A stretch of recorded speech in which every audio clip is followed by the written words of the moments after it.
वासुदेवाय। ओम नमो भगवते वासुदेवाय। ओम हरे नमो कृष्ण माता भगवते जी, दंडवत प्रणाम। वासुदेवाय। नारायणं नमस्कृत्यं नरं चैव नरोत्तमं देवीं सरस्वतीं व्यासं ततो जयमुदीरये। नष्टप्रायश भद्रेषु नित्यं भागवत सेवया भगवद्गीतं श्लोके भक्तिर्भक्ति नैष्टिकी। कृष्णाय वासुदेवाय देवकी नंदनाय च नन्दगोपकुमाराय गोविन्दाय नमो नमः। मूकं करोति वाचालं पङ्गुं लङ्घयते गिरिं यत्कृपातमहं वन्दे परमानन्दमाधवम्। मंगलाचरण। ओम ज्ञानतिम्रान्धस्य ज्ञानाञ्जनशलाकया चक्षुरुन्मीलितं येन तस्मै श्री गुरुवे नमः। श्रीचैतन्यमनोभीष्टं स्थापितं येन भूतले स्वयं रूपकदा मह्यं ददाति सम्पदान्तिकम्। वन्देऽहं श्रीगुरु श्रीयुतपदकमलं श्रीगुरुन् वैष्णवाचष्ट श्रीरूपं सागरजातं सहगण रघुनाथनितं तं सजीवम् साद्वैतं सावधूतं परिजन सहितं कृष्ण चैतन्य देवं श्री राधा कृष्ण पादान सैगन ललता श्री विशाखान्वितांश हे कृष्ण करुणा सिंधु दीन बंधु जगतपते गोपीश गोपिका कांत राधा कांत नमोस्तुते। तप्त कांचन गौरांगी राधे वृंदावनेश्वरी वृषभानुसुते देवी प्रणमामि हरि प्रिये। वाञ्छाकल्पतरुभ्यश्च कृपा सिन्धुभ्यश्च पतितानां पावनेभ्यो वैष्णवेभ्यो नमो नमः। नमे विष्णुपादाय कृष्णपृष्ठाय भूतले श्रीमते भक्तिवेदांत स्वामिनिति नामिने। नमस्ते सरस्वती देवी गौरवाणी परिचारिणे निर्विशेष शून्यवादी पाश्चात्य देश तारणे। जय श्री कृष्ण चैतन्य प्रभु नित्यानंद श्री अद्वैत गदाधर श्रीवासदि गौर भक्त वृंद। हरे कृष्ण कृष्ण कृष्ण हरे हरे हरे राम राम राम हरे हरे। हरे कृष्ण कृष्ण कृष्ण हरे हरे राम राम राम हरे हरे। हरे कृष्ण माता जी। हरे कृष्णा प्रभु जी। सभी को दंडवत प्रणाम। हरे कृष्णा। थैंक यू इंदु शर्मा माता जी, आप जप और प्रार्थना करने के लिए। हरे बोल। हरे कृष्णा। सभी डिवोटीज का हार्दिक अभिनंदन है आज के इस्कॉन अयोध्या के प्रातःकालीन जप सत्र में। हरे कृष्णा। हरे हरे कृष्ण। कृष्णा संवत प्रणाम। हरे कृष्ण माता जी, हरे कृष्ण प्रणाम, दंडवत प्रणाम। हरे कृष्णा। हरे कृष्ण माता जी, दंडवत हरे प्रणाम। कृष्णा माता जी, दंडवत प्रणाम सभी हरे को। कृष्णा। माता हरे जी कृष्ण धन्यवाद प्रणाम। दंडवत प्रणाम। धन्यवाद प्रणाम माता जी। नमस्ते को दंडवत प्रणाम। देखते हैं प्रभुपाद जी का आज का कोट, बाजी क्या कहते हैं।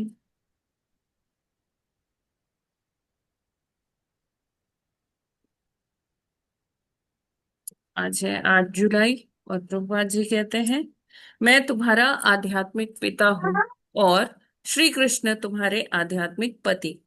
एक युवती ना तो अपने पिता को भूल सकती है और ना ही अपने पति को। जदुरानी को पत्र 8 जुलाई 1967।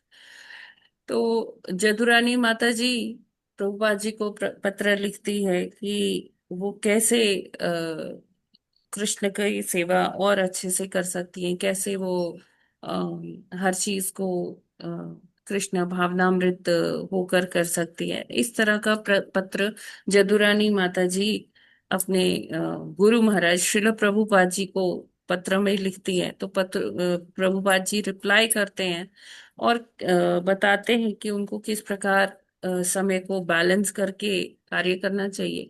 और ये जदुरानी माता जी ना, जो हमारी बुक्स में चित्र बने हुए ना, भगवत गीता में भागवतम में, तो वो चित्र जो भगवान के बनाए हैं, और भी जो चित्र हैं जो आप देखते हैं कि रथ, मन का जो एनालॉजी है वो कि रथ पर जीवात्मा बैठा है, सारथी कौन है, बुद्धि सारथी है, मन लगाम है और घोड़े इंद्रियां हैं। इस तरह के आगे जितने भी फिगर्स हैं वो किसने बनाए हैं? जदुरानी माता जी ने ही बनाए हैं प्रभुपाद जी की आज्ञा से। और जदुरानी माता जी जैसे बहुत सारी यंग जो लड़के लड़कियां थे उस टाइम के, तो वो प्रभुपाद जी के बहुत अनन्य शिष्य थे। और अभी हम देखते हैं जदुरानी माता जी ने 2 या 3 साल पहले भी एक काफी सारी पिक्चर्स का बुक दिया था। और वो प्रधानमंत्री को भी के पास भी गई थी उनसे मिलने, उनको उन्होंने वो गिफ्ट भी किया था वो बुक, ऐसे चित्रों का भगवान के अलग अलग पास टाइम्स का। तो उनको प्रभुपाद जी बताते हैं कि मैं आपका आध्यात्मिक पिता हूँ। एक गुरु जो है वो आध्यात्मिक पिता है। और जो कृष्ण है, क्योंकि देखिए सब जीवात्माएं क्या है, परम पुरुष कौन है, वो भगवान है। और सब जीवात्माएं क्या है, भगवान के लिए सब समर्पित हैं। जैसे एक पत्नी पति के लिए समर्पित होती है, उसी तरह से जो जीवात्माएं हैं, वो जीव का स्वरूप क्या है, वो कृष्ण का नित्य दास है।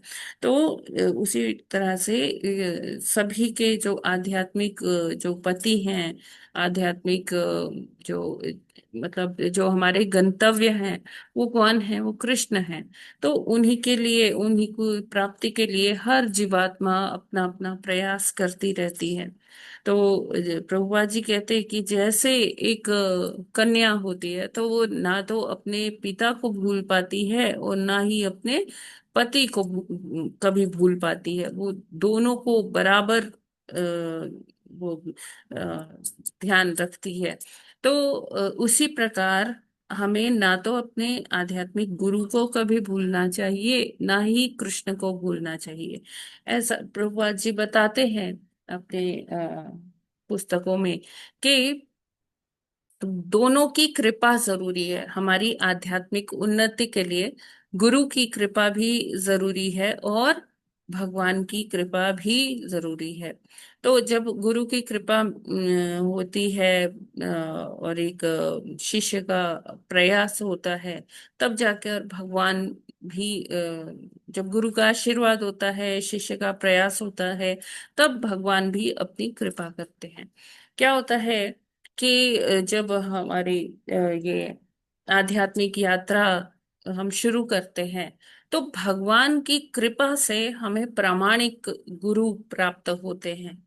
हाँ, और प्रामाणिक गुरु के आशीर्वाद से हमें भगवान की प्राप्ति होती है, भगवत प्राप्ति होती है। तो दोनों ही क्या है, हमें दोनों की ही कृपा चाहिए, गुरु की कृपा भी और भगवान की कृपा भी। तो जब तक दोनों की कृपा नहीं होगी, तब तक हमें आध्यात्मिक प्राप्ति नहीं हो सकती। तो इसलिए ही प्रभुपाद जी कहते हैं कि जैसे एक युवती अपने ना तो अपने पिता को भूल सकती है और ना ही अपने पति को, तो हमें ऐसे ही परस्पर अपने गुरु महाराज को प्रसन्न करते हुए, गुरु महाराज को की कृपा प्राप्त करते हुए भगवान तक जाना है, भगवत प्राप्ति करनी है, भगवान की कृपा प्राप्त करनी है। तो जो आध्यात्मिक गुरु हैं, वो हम जानते हैं कि एक सेतु की तरह से है, जो हमारा कनेक्शन भगवान से स्थापित कराते हैं। हरे कृष्णा। जगत गुरु श्रील प्रभुपाद की जय।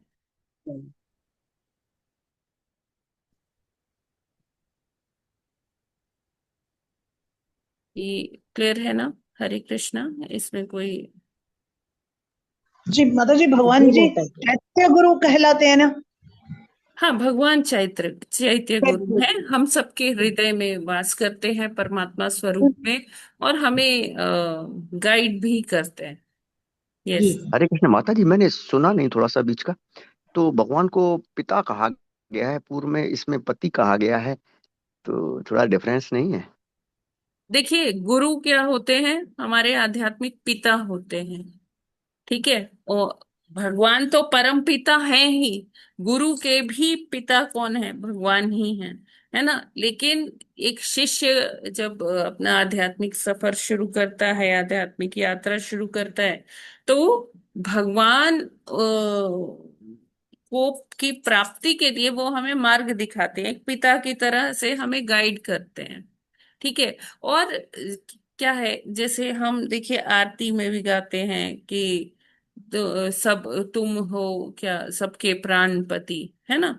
तो जीवात्माएं जो हैं वो समर्पित किसके लिए है? कहा जाता है जीवेर स्वरूप है कृष्णेर नित्य दास, कि हम सभी कृष्ण के दास हैं। तो वो इस संदर्भ में कहा जा रहा है कि कृष्ण ही सबके पिता हैं, सबके पति हैं। कैसे? अ, जैसे परम पुरुष हम कहते हैं, एकमात्र पुरुष कौन है? भगवान है। और सारी जो जीवात्माएं अन्य हैं स्त्रियों में। वो उनकी सब कोई प्रेयसी है, कोई प्रेमिका है। तो इस तरह से ये जीवात्माएं अपने आध्यात्मिक पति को प्राप्त करने के लिए कार्यरत रहती हैं, प्रयासरत रहती हैं। ठीक है प्रभु जी। हरे कृष्ण माता जी, ठीक। ठीक है, हम लोग आगे बढ़ते हैं भागवतम की ओर। आज कौन सा श्लोक करना है? 24वां। 23 है सर। माता जी 24वां है आज। हाँ, 24वां करना है माता जी, 24वां हाँ करना है। वही वही वही, यस माता जी। 24वां श्लोक करना है। ओके। तो हमने देखा था कि देवहूति माता जी ने प्रश्न किया था, तो उसी का उत्तर दे रहे हैं कपिल देव भगवान जी। ठीक है, तो वही हम लोग अभी आगे और वही पढ़ते हैं। यस माता जी, 24वां। 24वां श्लोक। भुक्त भोगा परित्यक्ता दृष्ट दोषा च नित्यशः नेश्वरस्याशुभं धत्ते स्वेमहिं निस्थितस्य च। हरे कृष्णा। हरे कृष्णा। भुक्त भोग परित्यक्ता दृष्ट दोषा च नित्य स निसस्वरस्य शुभम धते स्वे महिनीम स्थितिस्य च। हरे कृष्ण। हरे कृष्णा। भुक्त भोगा परित्यक्ता दृष्टदोषा च नित्यशः नेश्वरस्याशुभं धत्ते स्वेन स्थितस्य च। हरे कृष्णा। हरे कृष्ण। भुक्त भोगा परित्यक्ता दृष्ट दोषा च नित्य सह नेश्वरस्य शुभम धत्ते स्वे महिम्नि स्थितस्य च। हरे कृष्णा। माता जी प्रभु के लिए सभी को दंडवत प्रणाम। हरे कृष्णा। भुक्त भोगा परित्यक्ता दृष्ट दोषा च नित्यशः नैश्वर्स्याशुभं धत्ते स्वे महिम्नि स्थितस्य च। हरे कृष्णा। माता जी दंडवत प्रणाम। सभी भक्तों को दंडवत प्रणाम। हरे हरे कृष्णा। कृष्णा।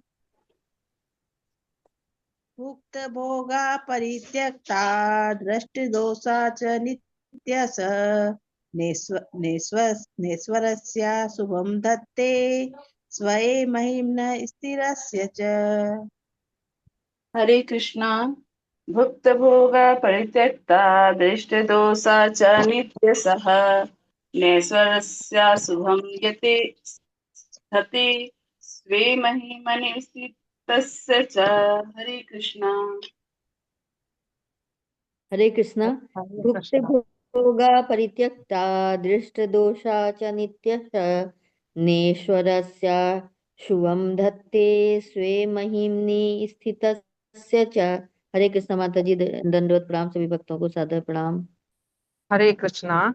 भुक्त भोगा परित्यक्ता दृष्ट दोषा च नित्यशः नाईश्वरस्य अशुभं दत्ते स्वयं महिनीम्न स्थित स्थित स्थित च। हरे कृष्णा। हरे हरे कृष्ण। कृष्णा।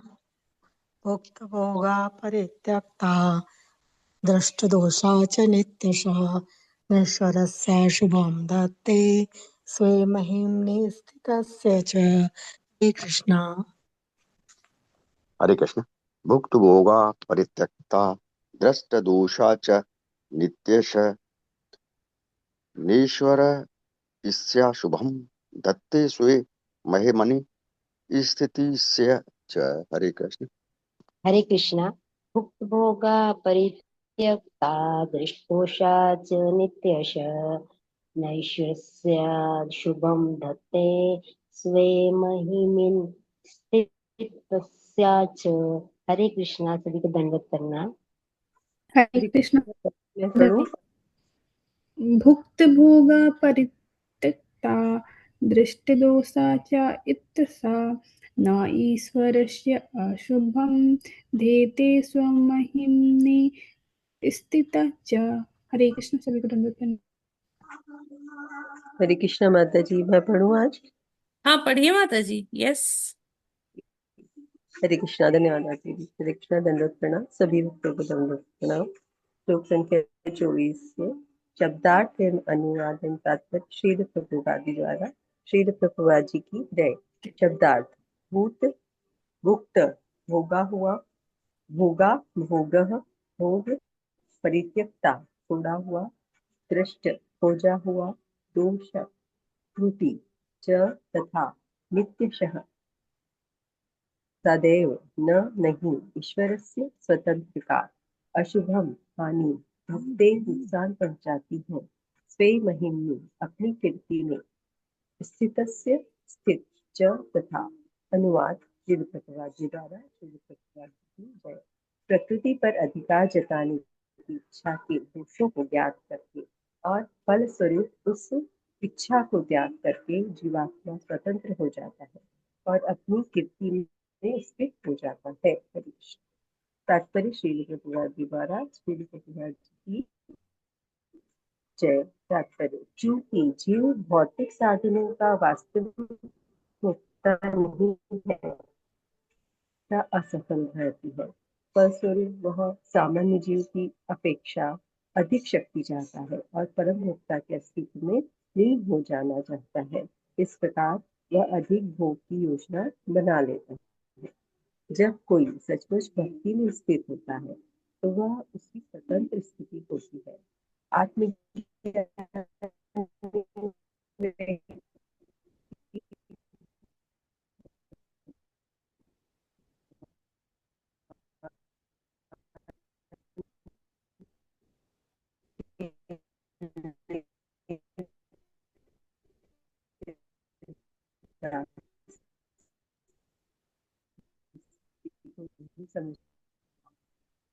दास। हरे कृष्णा। माता जी की आवाज सुनाई दे रही है सभी को? माता जी आवाज नहीं आ रही थी, मैंने नहीं सोचा माता जी मेरा जी नेट नहीं में आ प्रॉब्लम हाँ है। माता आवाज जी कट रही है। आपकी आवाज नहीं आ रही है। रोहिणी देवीदासी माता जी। हाँ, जब कोई सचमुच भक्ति के स्थित होता है। अब आ रही हाँ हाँ, हाँ अब अब आ आ रही रही है। है। यस माता जी ठीक है। है तो वह उसकी स्वतंत्र स्थिति होती है। आत्मज्ञानी व्यक्ति भगवान के नित्य अल्प दास की ज्ञानी। स्थिति। अल्प ज्ञानी। अल्प ज्ञानी व्यक्ति भगवान के नित्य दास की स्थिति को नहीं समझ पाते। क्योंकि दास शब्द लगा रहता है, इसीलिए वे भ्रमित हो जाते हैं।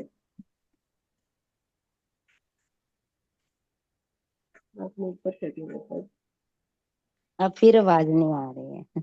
नहीं नहीं, सही ने ऊपर कर दिया ना, ऊपर हो गया, दिख नहीं रहा। हाँ, भ्रमित हो जाते हैं। वे यह नहीं समझ पाते कि यह दासता इस भौतिक जगत की दासता नहीं है। भगवान का दास होना सबसे बड़ा पद है। यदि वह इसे समझ सके और भगवान की शाश्वत दासता की अपनी मूल स्थिति को फिर से पा सके तो वह पूर्ण स्वतंत्र हो सकता है। भौतिक संपत्ति के कारण जीव की स्वतंत्रता जाती रहती, आध्यात्मिक जगत में उसे पूर्ण स्वतंत्रता रहती है। फलतः प्रकृति के गुणों पर आश्रित रहने का प्रश्न ही नहीं उठता। यह स्थिति भक्त द्वारा प्राप्त की जा सकती है। अतः जब वह इसके दोषों को देखता है तो भौतिक भोग की प्रकृति को छोड़ देता है। एक भक्त तथा एक निर्विशेषवादी में यही अंतर होता है कि निर्विशेषवादी परमेश्वर के साथ तादात्म्य चाहता है, जिससे वह निर्बाध रूप से भोग कर सके, किंतु भक्त है कि वह भोग की समग्र मानसिकता को त्याग देता है। और अपने आप को भगवान की दिव्य प्रेम मां भक्ति में प्रवृत्त करता है। यही उसकी स्वाभाविक महिमा में स्थिति है।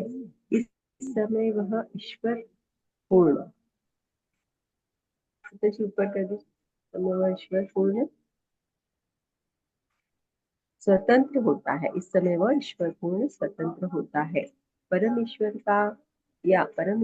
या ईश्वर परमः तो कृष्ण है। जीव को तभी ईश्वर कहता है जब वह भगवान की सेवा में निरत होता है। दूसरे शब्दों में भगवान की प्रेमा प्राप्त दिव्य आनंद ही वास्तविक स्वतंत्रता है। हरे कृष्ण, हरे धन्यवाद।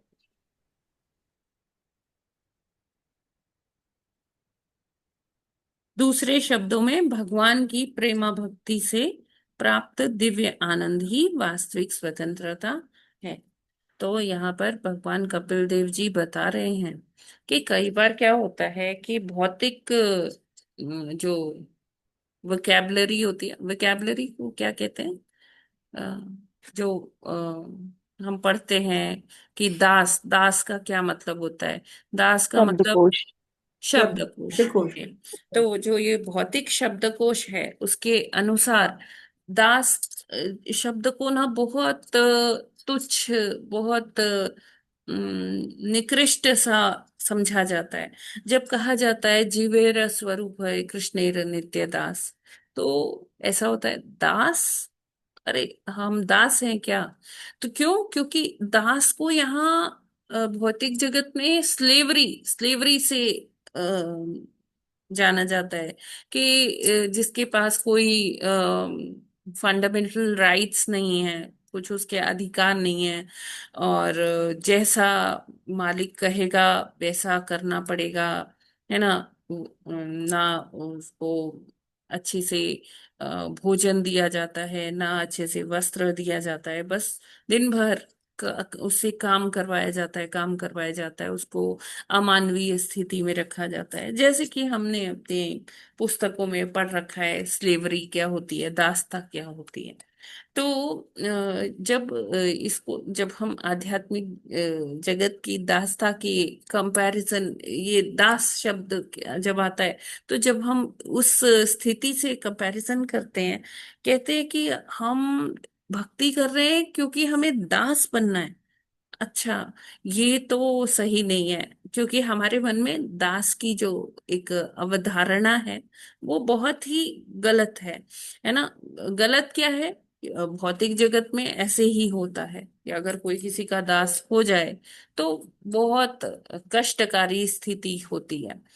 तो लेकिन अगर हम भगवान के दास होते हैं तो वो वो ही हमारा क्या है, एक्चुअल हमारा जो स्वभाव से हम हैं, जो वो हम कृष्ण के दास ही हैं। क्योंकि जैसे अगर मान लीजिए कि कोई बहुत ही वीवीआईपी पर्सन है, उसके यहाँ कोई जो है, जो हेल्प है, हेल्प मतलब जो भी करते हैं, तो मान लीजिए कोई कुकिंग करते हैं, कोई साफ सफाई करते हैं, कोई उस वीवीआईपी पर्सन का जो कपड़े है वो आयरन करते हैं, तो वो सभी उसी भोग, उसी ऐश्वर्य में रहते हैं जिसमें वो वीवीआईपी पर्सन, सपोज उस वीवीआईपी पर्सन के घर में सारी एक्सेसरीज है, सारी सुख सुविधाएं हैं। मान लीजिए सेंट्रल एसी लगा हुआ है, और जो भोजन बन रहा है वो जो वहां पर जितने भी परिचायक हैं वो सभी ऐसा भोजन करते हैं, वो सभी उसी सुख सुविधाओं का आनंद लेते हैं जैसे कि वो वीवीआईपी पर्सन। तो अगर हम भगवान के दास हैं तो भगवान अपने दासों के लिए भी, हमने पढ़ रखा है कि वो कैसी व्यवस्था करते हैं। ठीक अपने जैसा ही वो महल देते हैं, अपने जैसे वस्त्र देते हैं, अपने जैसा रूप भी दे देते हैं अपने भक्तों को। तो भक्त ऐसा नहीं है कि जो दास है, वो अमानवीय स्थिति में वहां रह रहा है, उसको कोड़े पड़ रहे हैं उसको, नहीं, ये नरक का डिस्क्रिप्शन नहीं है कि वो उसको अमानवीय स्थिति में रखा जा रहा है। ये क्या है, भगवत धाम का डिस्क्रिप्शन है। और अगर हम ये स्थिति को प्राप्त करते हैं तो ये सबसे श्रेयस्कर है और सबसे हम कह सकते हैं ये सर्वश्रेष्ठ है। तो इससे बढ़कर और कोई पद हमें मिल ही नहीं सकता अगर हम कृष्ण के दास हैं। तो यहाँ पर प्रभुपाद जी देखिए लिखते हैं, जब कोई सचमुच भक्ति में स्थित होता है तो वह उसकी स्वतंत्र स्थिति होती है। ऐसा नहीं है कि वो परतंत्र है, कि जब मालिक बोलेंगे तब खड़े होना है, जब मालिक बैठेंगे तो बैठ जाना है, जब मालिक बोलेंगे कि ये करो वो करो तो ऐसे करना है। नहीं, भक्ति अगर हम कर रहे हैं तो भक्ति पराधीनता की निशानी नहीं है।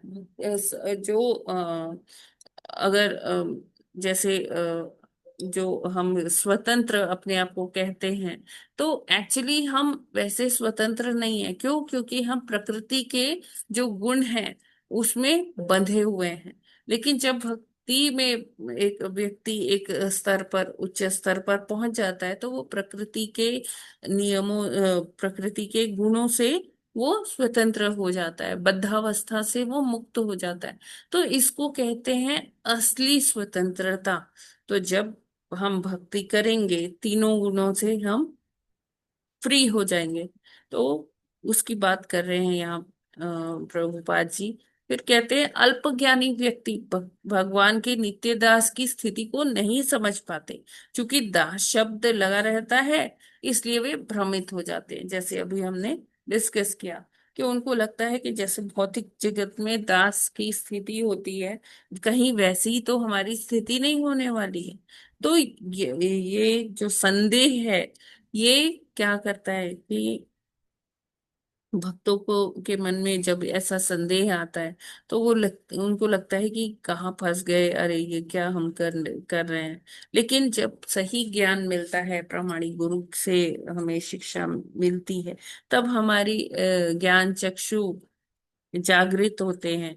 तब हमें समझ में आता है कि एक्चुअली जो हमारा स्वरूप है वो क्या है, भगवान के दास होना ही है हमारा स्वरूप। तो हमें ऐसे संदेह भरी भ्रामक जो जानकारी है, भ्रामक जो हमारी अवधारणा है, उससे बाहर निकल के ज्ञान प्राप्त करेंगे, तब हमें पता चलेगा कि एक्चुअली कितना आनंद है ये दास बनने में, भगवान के दास बनने में, है ना। तो प्रभुपाद जी बताते हैं कि जहाँ जो निर्विशेषवादी हैं वो भगवान में एकाकार हो जाना चाहते हैं, भगवान में ही तदाकार होना चाहते हैं। लेकिन एक भक्त सदैव भगवान की सेवा में रत रहना चाहता है। और उसकी जो ये भौतिक चीजों के प्रति आसक्ति है, वो भक्ति करने से धीरे धीरे क्या होती है, वो क्षीण होती जाती है, वो कम होती जाती है। और जो इच्छा के जो दोष होते हैं, जैसे इधर देखिए, जो ये हमारे अनुवाद में प्रभुपाद जी ने लिखा है कि इच्छा के दोष होते हैं। जब हम कोई भौतिक इच्छा करते हैं तो उससे जुड़े हुए ना बहुत सारे दोष भी हमारे अंदर आ जाते हैं उस इच्छा के साथ। तो जब हम भक्ति करते हैं तब हमें समझ में आता है कि भोक्ता तो हम है नहीं, भगवान ही परम भोक्ता है ना। तो जब ये समझ में आ जाता है तो लगता है कि हाँ, नहीं, हमें इच्छा करने की कोई जरूरत ही नहीं है। जो हमारे पिताजी है, हमारे भगवान है, वो हमारे लिए सब कुछ अ, व्यवस्था किए हुए हैं। हमें तो बस उनका नाम लेना है और उनके धाम में जाना है। वहां जो है सारी इच्छाओं की पूर्ति अपने स्वतः ही हो जाती है। यहाँ तक कि इच्छाएं शेष ही नहीं रह जाती है। भगवान की सेवा में ही व्यक्ति परमानंद की प्राप्ति करता है। तो जब इच्छा होती है तो दोष होते हैं। अगर हमें वो दोष पता चल जाए, ज्ञात हो जाए, तो इसका कॉन्सिक्वेंस क्या होगा, फल क्या होगा कि इच्छा को जीवात्मा त्याग पाएगा। और इससे क्या होगा कि वो भक्ति में आगे बढ़ेगा। भक्ति में आगे बढ़ेगा तो उसका यश बढ़ेगा, उसकी कीर्ति बढ़ेगी और वो भगवत धाम को प्राप्त होगा। ठीक है, ये क्लियर है? हरे कृष्णा। हरे जी कृष्ण माता। माता जी, भक्ति में आएगा जब कोई जी जीव, माता जी। तो उसकी जो है भौतिक जो है इच्छाएं कम हो जाएंगी और आध्यात्मिक जगत में भी जाने पर जो है कम हो जाएंगी। लेकिन माता जी, ये जो शब्द दास आता है, सब लोग कोई गुरु की से दीक्षा तो लेते नहीं, और सब लोग कोई स्टार्टिंग से ही कोई भक्ति में तो होते नहीं। लेकिन ये स्वाभाविक ही है कि जो भक्ति में कम है, वो जब सुनते हैं कि वहां जाके दास बनना पड़ेगा, तो वो उस हिसाब से भक्ति में सेवा के लिए ज्यादा आकर्षित संभव है कि ना हो पाए। तो इसके लिए कोई अगर उचित अन्य शब्द हो कि भगवान के सानिध्य में, भगवान के साथ, या भगवान का सब रूप धारण करते हुए और समस्त सुखों का भोग करते हैं, या इस तरह का हो, तो शायद ये जो है कम भक्ति वालों को ज्यादा आकर्षित भक्ति के लिए कर पाएगा। अच्छा, मैं सही? जी प्रभु जी, हाँ। देखिए, अभी ऐसी स्थिति है कि हम सोचते हैं कि सब लोग तो दीक्षा लेते नहीं हैं, सब लोग तो भक्ति करते नहीं हैं। लेकिन ये क्या है, ये विकार वाली स्थिति है ना? ये आदर्श स्थिति नहीं है। और पहले पूर्व के जैसे ये सतयुग हुआ, जितने ये युग हैं, सत्य कलयुग को छोड़ के, सतयुग, त्रेता, द्वापर, ये सभी युगों में ऐसी स्थिति थी कि हर व्यक्ति गुरु दीक्षा लेता था। हर हर एक कुल के हर एक जो कुटुंब था, उसके अपने गुरु हुआ करते थे। और वो गुरु जो है उन लोग को बताया करते थे कि किस तरह से क्या करना है, कैसे आगे बढ़ना है। तो स्वभाव से ही, मतलब ये एक कोई ऑप्शन नहीं था कि भक्ति कौन करेगा कौन नहीं करेगा, सभी को करना ही होता है। वो एक जैसे नैसर्गिक होता है ना, कि जैसे हम सुबह उठते हैं, हम ब्रश करते हैं, प्राणायाम करते हैं, स्नान करते हैं, तो वैसे ही ये उसी दिनचर्या में होता था। लेकिन अभी ये पाश्चात्य जगत का जब से जो ये कल्चर आ गया है, बहुत सारे आक्रांता आए हमारे देश पर, आक्रमण किए, तो तब से जो है स्थितियां बदल गई, हमारी जो एजुकेशन सिस्टम है वो बदल गया। तो उसी के कारण उसी का ये कॉन्सिक्वेंस है कि आज जो है भक्ति के लिए प्रचार करना पड़ता है और बताना पड़ता है, और तब भी लोग इतना इसकी तरफ आकृष्ट नहीं होते। ठीक है ना प्रभु जी? हरे कृष्ण माता जी। हाँ, क्वेश्चन एक और माता जी ये था कि जो निर्विशेषवादी हैं, वो भगवान में लीन होने जाते हैं। अब भगवान में जब लीन होते हैं, तो व्यस्त अपनी इंडिविजुअलिटी तो मेंटेन रहती है, लेकिन लीन होने पर वो एकाकार हो जाते हैं। तो फिर ये जो शब्द आता है, इस प्रकार वह लीन होकर अधिक भोग भोग की योजना बना लेते हैं। तो माता जी, भोग वहां है कहाँ? जब साकारी नहीं है, विलय होने वाला जीव, तो फिर भोग कौन से भोग की वो जो है योजना बनाते हैं, विलय देखिए, होने वाली? भोग इस संदर्भ में कहा जाता है कि मैं भगवान हूँ, मैं तो अब भगवान ही बन गया, या मैं भगवान बनना चाहता हूँ। ये सबसे बड़े भोक्ता की निशानी है ना, कि मैं हाँ परम माता जी। भोक्ता बन जाऊं। हाँ माता जी, ठीक है कि भगवान से ही शुरू हुए थे, भगवान ही बन गए। हम्म। ठीक है एक माता जी, दो।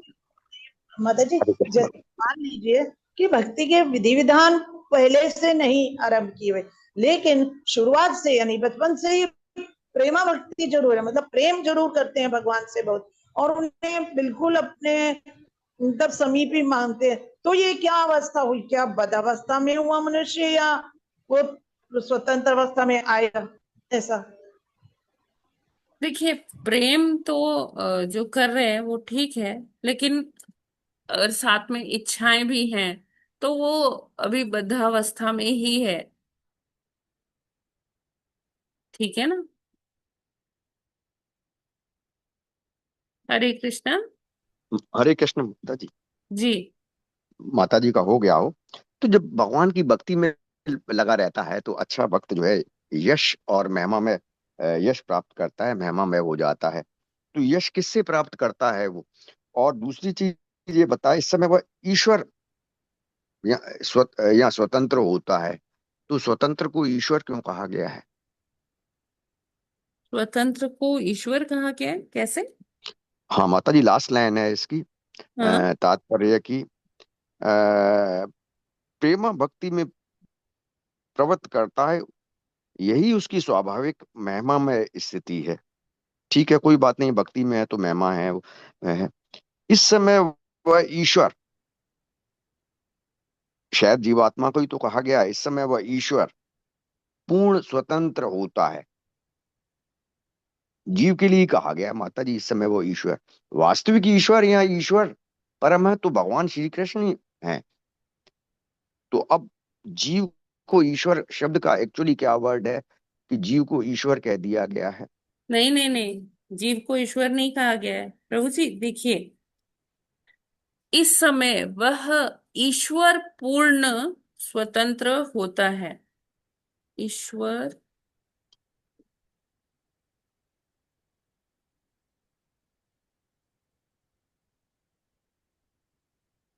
अर्थात ईश्वर में लगा, ईश्वर ईश्वर युक्त होता है ना? वो मतलब कि जैसे हम कहते हैं गॉड कॉन्शियस, कृष्णा कॉन्शियस, तो ये उस संदर्भ में लिखा है प्रभु जी। मतलब कि अच्छा माता जी। हाँ, ये व्यक्ति जो है वो भगवान की चेतना से युक्त पूर्ण स्वतंत्र होता है। हरे कृष्ण माता जी, क्लियर हो गया। जी। यस, राधिकेश्वरी माता जी, आप कुछ कह रहे थे? हरे कृष्णा।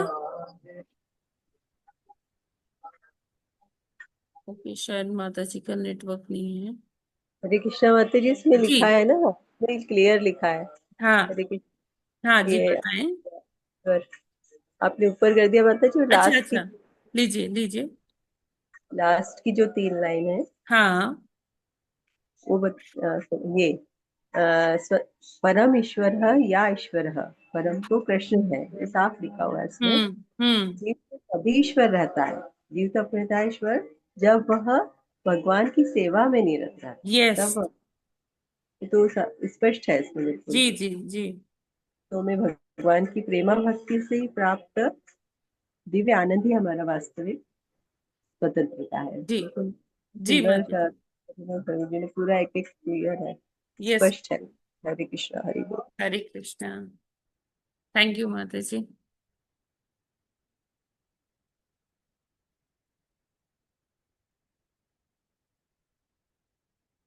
ठीक है, आगे पढ़ लेते हैं, अभी थोड़ा टाइम है। यस माता जी, स्टार्ट कीजिए।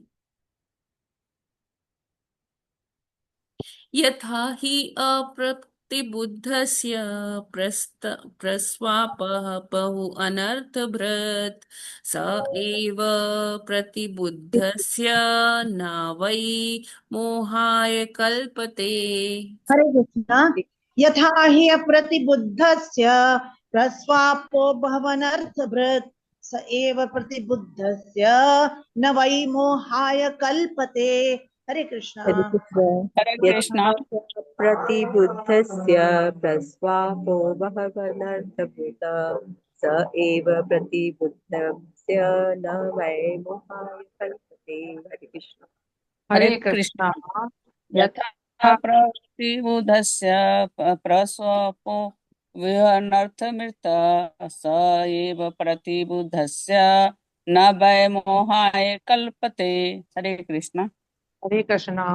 यथा हि अप्रतिबुद्धस्य प्रसवापो बृहद अर्थभृत सा एव प्रतिबुद्धस्य न वै मोहाय कल्पते।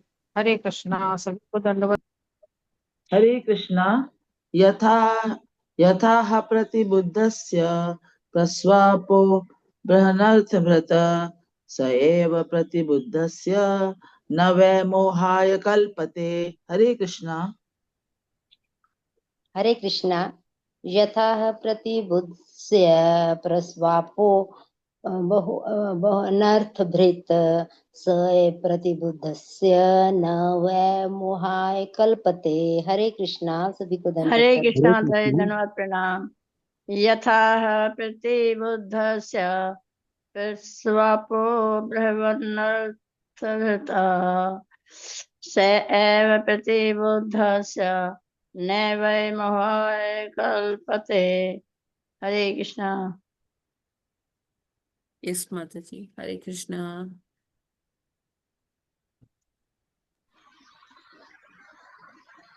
हरे कृष्ण। यथा हय प्रतिबुद्धस्य प्रसवापो ब्रवः नर्थभृतः स एव प्रतिबुद्धस्य न वै मोहाय कल्पते। हरे कृष्ण। हरे कृष्ण। यथा ह्यप्रतिबुद्धस्य प्रस्वापो वह्य न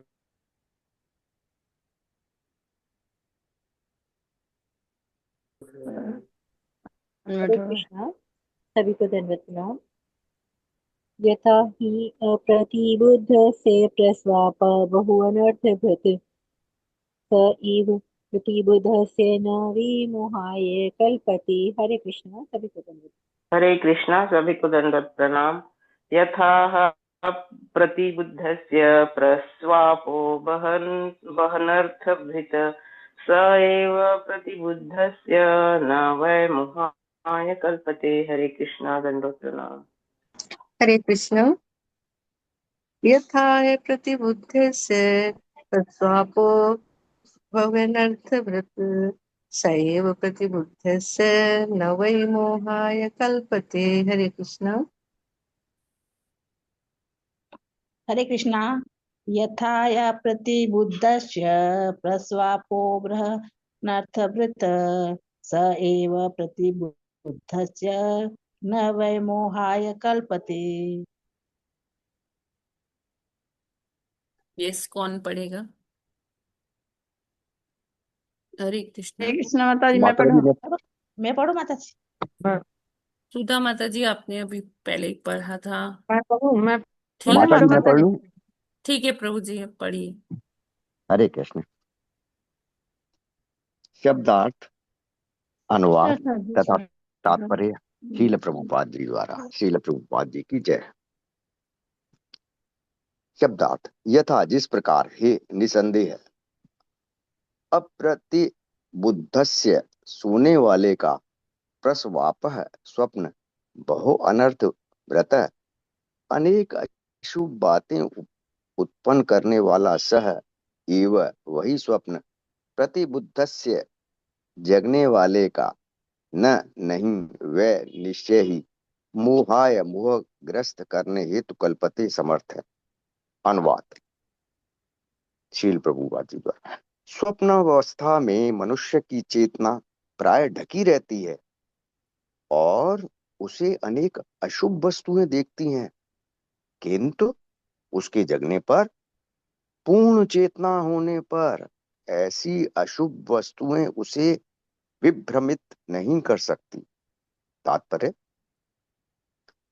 स्वप्न अवस्था में जब मनुष्य की चेतना प्राय ढकी रहती है तो वह अनेक प्रतिकूल वस्तुएं देख सकता है, जिससे चिंता होने लगती है, किंतु जगने पर उसे स्वप्न में जो कुछ घटा हुआ रहता है उसका स्मरण रहता है, फिर भी वह विचलित नहीं होता।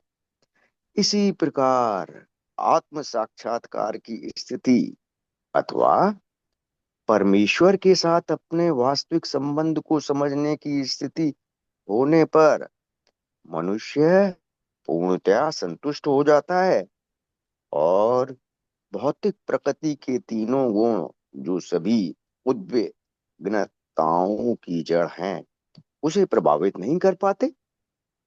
चेतना के कल्मशग्रस्त होने पर मनुष्य प्रत्येक वस्तु को भोग्य समझता है, किंतु शुद्ध चेतना या कृष्ण भक्ति में वह देखता है कि जो अभी वस्तु विद्यमान है वह परम भोक्ता के भोग के लिए है।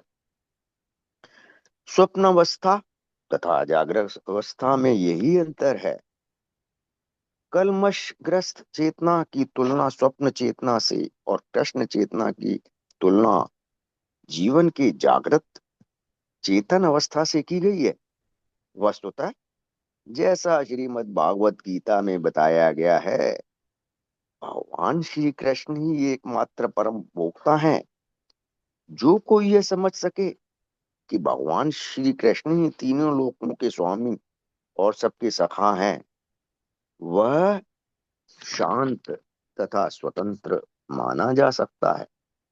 जब तक बद्ध जीव को यह ज्ञान प्राप्त नहीं हो जाता, वह प्रत्येक वस्तु का भोक्ता बनना चाहता है, वह परोपकारी बनना चाहता है और अपने समधर्मी मानवों के लिए अस्पताल अथवा स्कूल खोलना चाहता है। यह सब मोह माया है, क्योंकि ऐसे भौतिक क्रियाकलापों से वह किसी को लाभ नहीं पहुंचा सकता। यदि वह अपने समधर्मियों को लाभ पहुंचाना चाहता है तो उसे अपनी सुषुप्त कृष्ण चेतना को जगाना चाहिए। कृष्ण चेतना युक्त स्थिति प्रतिबुद्ध की स्थिति प्रतिबुद्ध की स्थिति है, जिसका अर्थ है शुद्ध चेतना। हरे कृष्ण।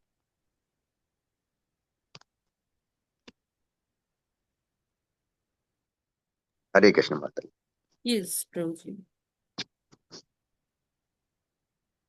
तो जैसे हमने देखा अभी पूर्व में भी भगवान ने इसका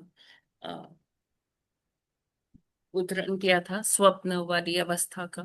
तो जब हम स्वप्न देखते हैं ना तो हमें लगता है कि हाँ कुछ जो भी अच्छा बुरा जो भी स्वप्न देखते हैं तो हमें लगता है कि हमारे साथ ये घट रहा है। लेकिन जैसे ही जागृत अवस्था में आते हैं तो हमें पता चलता है कि नहीं, ये तो स्वप्न था।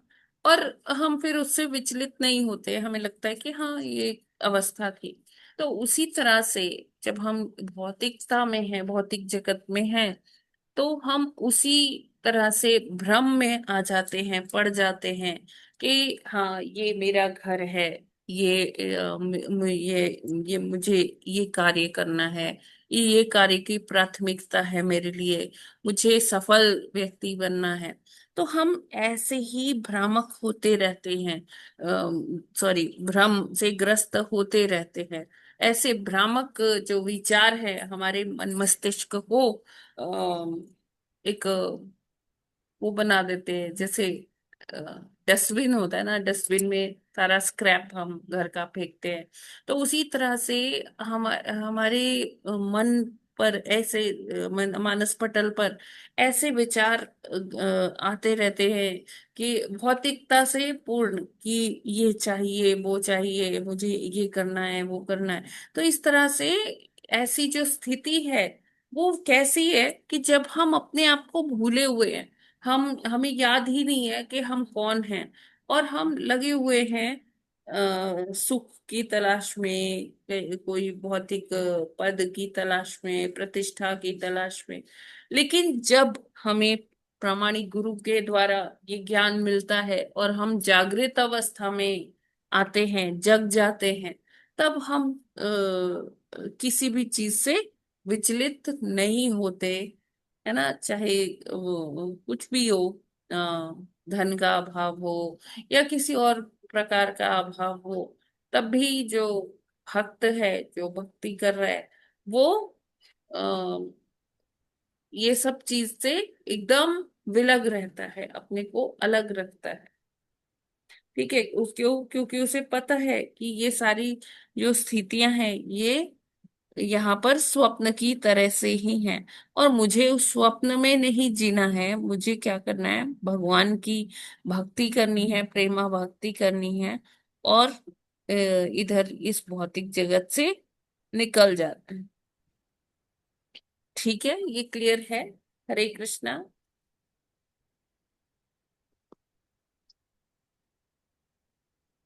हरे कृष्ण माता जी।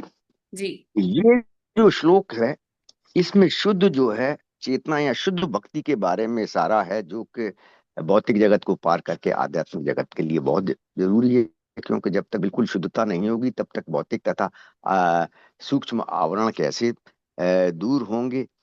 परंतु माता जी, ऐसा भी शास्त्रों में आया है कि जो पूर्व में कर किए हुए जो कर्म हैं, वो तथा अनेक लाखों जन्मों की भक्ति के बाद अंततः भक्त को जो है, भक्तों को जो है भगवान कपिल वाले में आया है कि आध्यात्मिक जगत की प्राप्ति होती है। तो यहाँ जो जिन चीजों को रिस्ट्रिक्ट किया गया है, कि जैसे जो कोई धार्मिक कार्य भी करते हैं, हालांकि उनसे प्रारब्ध तो बनता है अस्पताल या स्कूल खोलना, लेकिन अगर इस तरह के अगर कार्य नहीं होंगे, तो भगवान ने जो प्रकृति का भोग करने के लिए प्रकृति को बनाया है और जीवों को बनाया है, तो उस प्रकृति का कैसे यूज होगा। और सुचारू रूप से अगर कोई धार्मिक कार्य सब करना बंद कर दें, तो अन्य लोगों की जो भगवान की इच्छा जो भगवान जैसा चाहते हैं कि इच्छा रहे और सब कुछ रहे, वो कैसे पूरी होगी। तो वो फिर जो है कैसी पूरी होंगी, इस तरह के कार्यकलाप नहीं होंगे। तो इनको टोटली इसलिए रिस्ट्रिक्ट किया गया है, जो महान कार्य हैं, कि शुद्ध भक्ति प्राप्त हो। तो दोनों चीजें ही भौतिक जगत में तो साथ चलती हैं। फिर प्रारब्ध वाली चीजों को, क्योंकि प्रारब्ध भी अल्टीमेटली भक्ति देते हैं कई जन्मों तक अगर जो है रहते हैं तो। लेकिन जैसे अस्पताल और उनको दिया है ना स्कूल खोलना, तो कैसे इनको रिस्ट्रिक्ट किया जा सकता है? हरे कृष्ण। देखिए, इनको जब ये भौतिक जगत में जब हम होते, तो इसी तरह से हमारा जो लाइफस्टाइल है, हमारे जो सोचना सोच विचार होता है, वो सब ऐसे भौतिकता के इर्द गिर्द ही घूमता रहता है।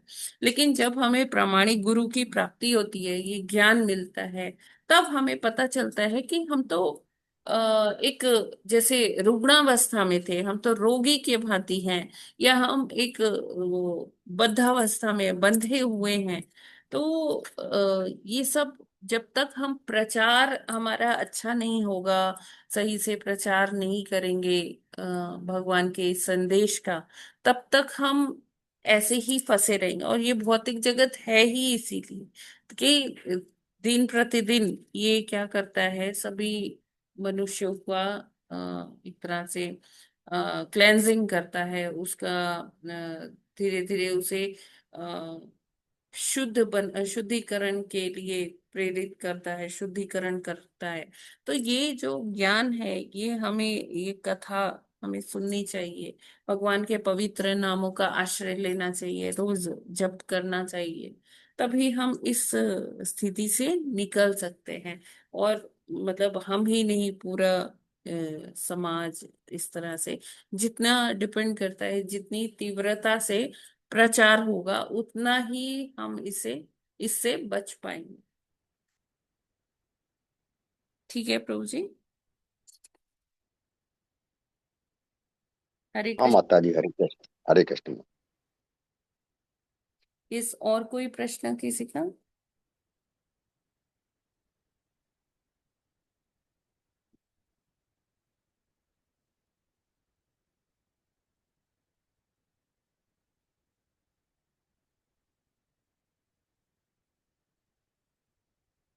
ठीक है, कोई किसी और का कोई प्रश्न है? हरे कृष्ण माता जी। जी जी प्रभु जी। माता जी, जैसे ये बताया स्कूल और हॉस्पिटल खोलने के लिए जो आदमी अपने भाव कृष्ण में रख करके खोलता है, तो उसका भगवान की तरफ से वो भाव हो गया ना, तो उससे तो फायदा होगा, नुकसान थोड़ी होगा। धर्म जो भी सेवा करेंगे भगवान को रख करके करेंगे, तो भगवान की सेवा होगी नहीं माता जी। जी बिल्कुल प्रभु जी। तो फिर इसको तो करना चाहिए। अगर भाव दूसरा हो तब तो बात दूसरी है, जब भगवान का भाव है तो उसको तो जरूर करना चाहिए। जी बिल्कुल। और भक्त करते भी हैं प्रभु जी, भक्त अच्छा। लोग करते बस ये भी कहूँगा हैं, कि अभी निस्वार्थ हम्म, सेवा करते हैं। उनकी उसमें कोई ये कामना नहीं एक रहती बात कि मुझे यश की प्राप्ति हो, पेपर में मेरा फोटो छपेगा, लोग मेरी प्रशंसा करेंगे। उसको इससे सबसे कुछ लेना देना होता नहीं है। बस वो भगवान की सेवा के लिए वो लोग कोई भी सेवा में रत हो सकते हैं। ठीक है ना? हाँ, मतलब जहाँ स्वार्थ सेवा है, मतलब पब्लिसिटी नहीं चाहते, तो वहां तो कर सकते हैं ना। कि जो श्रद्धा हो, थोड़ा बहुत जो नीडी बच्चे हैं, स्कूल जाना चाहते हैं, कुछ उनकी फीस व किताबें दे के। हाँ बिल्कुल। जी माता जी। लेकिन वही है कि सब कुछ भगवान को सेंटर में रखकर करना है। अगर हाँ हम हाँ अपने भोग के लिए करेंगे ना, तो हाँ जी। फिर वहां पर प्रॉब्लम आई। हाँ, पब्लिसिटी के लिए नहीं, हमें अपने जो कृष्ण निजी है उनकी चेतना हेल्प। के लिए कार्य करना। जी जी माता जी, हरे कृष्ण माता। श्री कृष्ण माता जी। हरे कृष्ण। माता जी, ये हरे भावना कृष्ण। नहीं होनी चाहिए कि मैं कर रहा हूँ। इस हाँ तरह की बिल्कुल। भावना, हाँ, बिना मैं इस से भावना तो के। बिल्कुल हमें हम्म, छुटकारा ले लेना चाहिए। जी मैं जी और माता मेरा, जी। It's a kind of syndrome, मैं मेरा सिंड्रोम। Right right right. आप कुछ भी अच्छा काम करिए, लेकिन उसमें मैं की भावना बिल्कुल नहीं होनी जी चाहिए। जी जी। लेकिन हरे हम कृष्ण सब माता जी। इसी से ग्रसित है हरे माता जी। हरे जी कृष्ण माता माता जी। जी, दंडवत प्रणाम। हरे माता कृष्ण। जी, माता जी जैसे हम कुछ करते हैं तो माता जी मैं की भावना नहीं रहती, लेकिन वो निकलता है कि हमने कर दिया, ये वर्ड नहीं खत्म होता है, कोई बात भावना नहीं नहीं माता जी, रहती। जैसे पहले भी जी बोला, धीरे हम्म, धीरे होगा, एकदम से नहीं हो जाएगा। जी जी प्रैक्टिस करते रहिए, अभ्यास करते रहिए, होगा। जी जी माता जी, हरे कृष्णा माता जी, दंडवत प्रणाम। हरे कृष्णा। तो हरे कृष्ण माता जी। जी प्रभु जी, हरे कृष्णा। माता जी, जो अज्ञानी होगा, जिसको नहीं पता है कृष्ण भावना क्या है, वो कैसे करेगा उसको? वो उसको देखिए, ये तभी हो सकता है जब कोई वैष्णव मिले, या कोई गुरु के पास जाए, उनसे प्रश्न करे, तभी ये संभव है। जी माता जी, तो उसका तो किया हुआ बेकार होगा, उसको कुछ नहीं मिलेगा। हाँ बिल्कुल, क्योंकि वो अपने भोग के लिए करेगा जो भी करेगा। नहीं माता जी, वो भोग के लिए नहीं कर रहा है। उसको हाँ। ज्ञान भी नहीं है कि हमें कृष्ण भावना भावित करके करना है। हम्म। भोग के लिए भी नहीं कर रहा है वो। उसको इतना ज्ञान ही नहीं है कि कृष्ण भावना के बारे में उसको नॉलेज नहीं है।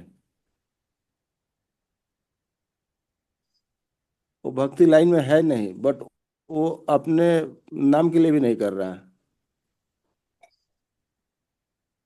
उसके मन में है कि हाँ, पब्लिक कल्याण होना चाहिए।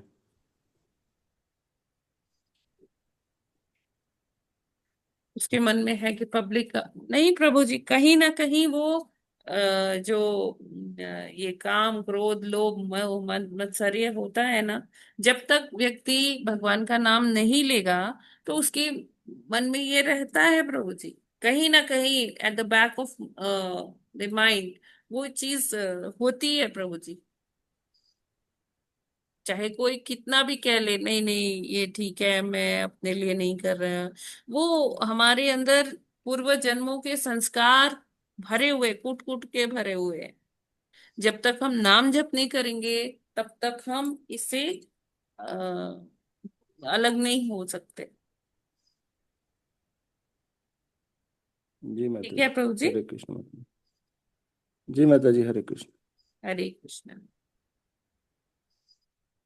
तो जैसे हमने लास्ट ईयर किया था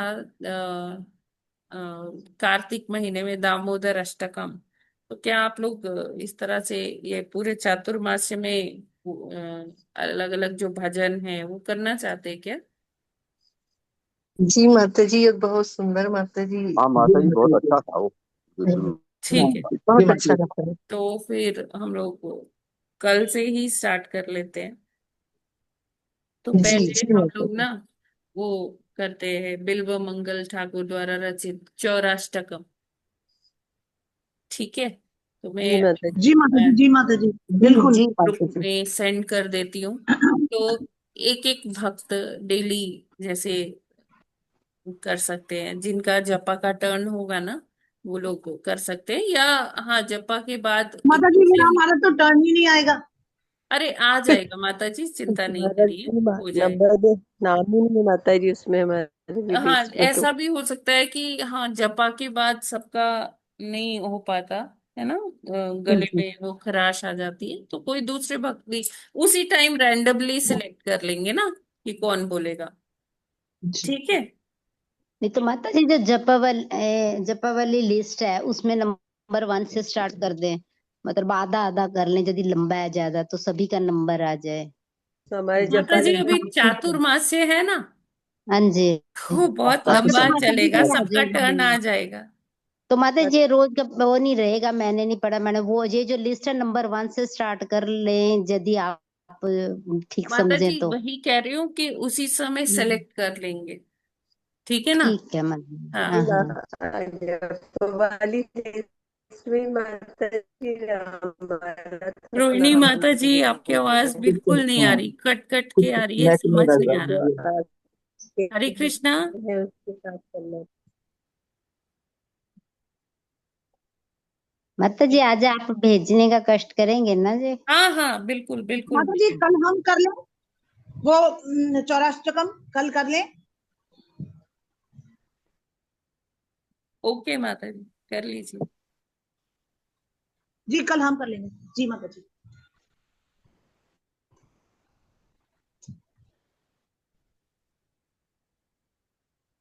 ठीक है, तो हम लोग यहीं पर विराम करते हैं। श्रीमद् भगवद गीता सॉरी ग्रंथराज श्रीमद् की भागवतम की जय, जगत गुरु श्रील प्रभुपाद की जय, नामाचार्य हरिदास ठाकुर की जय, अनंत कोटि वैष्णव भक्त वृंद की जय, वांछा कल्पतरुभ्यश्च कृपा सिंधुभ्य एव च पतितानां पावनेभ्यो वैष्णवेभ्यो नमो नमः। हरे हरे कृष्णा, कृष्ण माता सभी को जी। दंडवत हरे प्रणाम। कृष्णा, हरे सभी को कृष्णा दंडवत माता जी प्रणाम। सभी को दंडवत सभी माता प्रणाम। जी और सभी गुरु जी को धन्यवाद प्रणाम। हरे कृष्णा हरे कृष्णा सभी हरे को, कृष्णा माता माता जी जी को, प्रभु जी आप को सभी भक्तों दंडवत को हरे प्रणाम। कृष्णा धन्यवाद प्रणाम। हरे कृष्णा माता जी, दंडवत प्रणाम। दंडवत प्रणाम माता जी। हरे कृष्णा माता जी, धन्यवाद प्रणाम।